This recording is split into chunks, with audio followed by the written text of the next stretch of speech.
Would you take offense if you was coming to do an event at my place and I asked for a deposit? Of course. I'll rush you. Me It's and business. Mum would beat you up still. So someone took offense the other day. So one of my mates wanted to book the restaurant. Yeah. That's your other For mate. 10 people. Bro, I'm not your other mate. Wait. Please. So wait, all right, so Chizo, you want to book a table for 10 Please. people? All right, let me give you an example, yeah? So, Wait, you want to book a table for 10 people? So let me give you an Hey, you're example, not going to pay a deposit? Let me give you an example. A couple of years ago, I did my birthday party. Gabriel said, "Rah, thank you, boom, boom. Do you want to?" I said, "No." What's that? You was going to give me money. Yeah, what's the problem? No. We ain't got that relationship. No, but. We ain't got, no, There's a but though. I am not your other friend. Wait, you. I wasn't going to take no money off you. You want to book a table for 10 people at my restaurant. Yeah. Let's say you want to book a table of 10 tomorrow. Yeah. I say to you, no problem, Chiz, but you got to pay £10. Well, you know I'm different. But wait. I'll tell you 10, I'll bring 15. But wait. What happens if those 10 people don't turn up? So just imagine for some reason you have to cancel the booking and I've held those 10 seats for you. Like for instance, before. No, wait, answer that question, please. For instance, before. Don't Gabriel limited limited me to 60. I was going to bring 120. Don't slip out of this one, please. Chizo, if you book a table for 10 people at my restaurant, and I say, all right, Chiz, I'm not taking a deposit from you. Yeah. And you call me on a day and say, you know what? They're not looking to come here anymore. Then I'll send it to you. It's that simple. Then I'll send it to you. Because my associates and, got upset because he wants to book a table. And he said, for 10 people. I goes, yeah. I said, I'm not those friends. No, but I tell you what it is. Sometimes you need to understand that you've one. got to separate business. Yeah, I know. And pleasure. In the same way, let's imagine you're doing Summer of Love as you are. And I say, I want a table. And you don't take the table off me. And there was bare man who wanted tables. And all of a sudden I say to you on the day as I get there, nah, Chiz, I don't really need the table. In your head, you're like, what? I could have, or do you just take the L and just know never to ever, if I ring you ever again for it, allow me. No, there's 3 people like that who their calls just go straight to voicemail. Yeah. Yeah, they're setting my phone setting for them just push them straight to voicemail. It's hard to do business and friendship. So my response to them is every time they message is, what do you want? Yeah. It's not even hello. It's just straight to what do you want?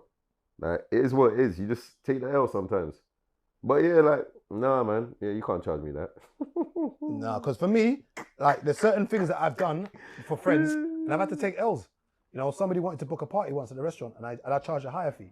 Because as a friend, I didn't want to say to them, pay the higher fee. So I thought, okay, cool, they're going to come. So obviously, they had their party. About 13 people turned up. 13, 14 people turned up. I sat there if I had taken that higher fee and charged them, I would have been up with that money and then the night wouldn't have been a loss. Yeah. But the night finished now and I'm just looking at, obviously I couldn't be like, you have to pay the bar staff and everything. I couldn't come to him and be like, hi, people try to use birthday parties to start their career as a promoter. Yeah, because the party's lit. They think that's going to be the next. No. They only came for your birthday. They only came for your birthday. People don't like you like that. That's the harsh reality. Yeah. That's the harsh reality. This event game is cutthroat, fam. You think people like you? Not really. I'm glad you said that. No, they tolerate me though. I'm glad you said that. Yeah. I'm glad you said that. No, they respect me, but not really. Yeah. Bro, I know who my friends are. I think people like to be around what's popping. Yeah. So some people don't actually like you, but because you're the in thing, they tolerate and they're around you because they want whatever comes around being with you. So there's certain perks that might happen. There's some people who just want to go out with you just because they know they may not have to pay to get in. They may know that people might see, girls might see them with you and be like, this is the in crowd, so therefore he might be somebody, so let's attach ourselves to him.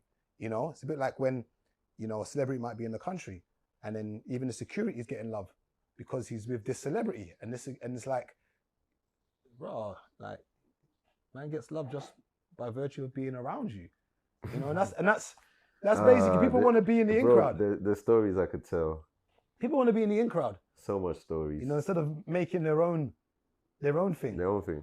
And that's what I find hilarious when people do not like you but just want to be around you. And it's a bit like social media where somebody will be following me and then somebody will screenshot something, like a comment they've made about me or something. And I'm like, this person follows me. Are you all right in the head? Why are you watching? Why are you doing this to yourself? You don't like my views on things, but you follow me. Are you all right? As I know people are not stable. Yeah. Unfollow me. So what I did with this girl now, I basically blocked her and then unblocked her. So that basically it will take away the follow. You know, you can go on Instagram, you can block and unblock someone. So basically, both of you unfollow each other. Yeah. So she then DMs me, be like, I was watching. I just noticed that this is like maybe months afterwards. She's like, I've just noticed that we don't follow each other. Like, what happened? What's wrong? I ignored it because you don't like me. Yeah. Why are you here? Yeah. I don't understand. Like when people complain about social media about something, I'm like, no one's forcing you to watch this channel. And when I mean channel, I mean someone's social media page. It's like a channel. It's a program. Bro, there's some people that would only comment when there's something traumatic. Or there's a problem or something there's wrong. a problem. Like, why are you here? So that means you're there every day. Yes. If there's something, let's say like you've got like a new launch in a restaurant and you're trying to, they ain't even gonna like it or push it. Of course not. So when something bad happens, they're the first in the comments. Where have you been? I ain't seen for 2 years, 3 years. But when there's drama or something traumatic, it comes out there's someone there just waiting to send it to their group chat. Yeah, but I just don't understand this one where you're following someone or watching something that you don't like. That's why I feel a lot of times it's not that they don't like you. It's more like a case of where maybe they resent the fact that they wish they were in the position that you were in. So therefore they're just hurting and they're projecting. Because I don't understand how you can follow me, not like my views, but you're still here. How are you here? Why are you here? Well, it's wild. It's wild. Social media's tapped, bro.